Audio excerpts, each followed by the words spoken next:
How's it going, everyone? So in this video, I'm going to talk about how to get veiny biceps for beginners. So before I get started, please subscribe to my channel if you guys haven't already. I do appreciate the support. It helps my channel grow. So how to get veiny biceps?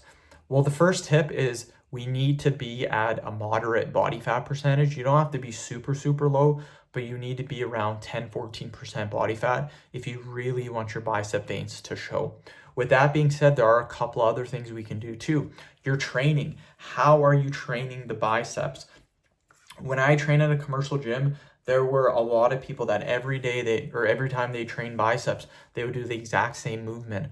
I don't like doing that. I will switch my bicep training every 6 weeks. So typically I'll do one exercise for my biceps.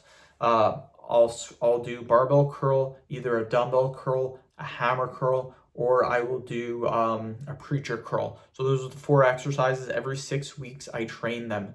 So I'll do barbell curl for 6 weeks, dumbbell curl for 6 weeks, hammer curl for 6 weeks, preacher curl for 6 weeks, and I rotate them.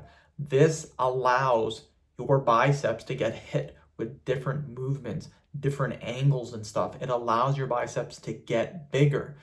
And you need variety in your training. It's not good to just do the exact same thing over and over again. So this, and then on top of that, I'll rotate rep ranges. I'll do anywhere from 8 reps, 10 reps, 12 reps, 15 reps, 20 reps.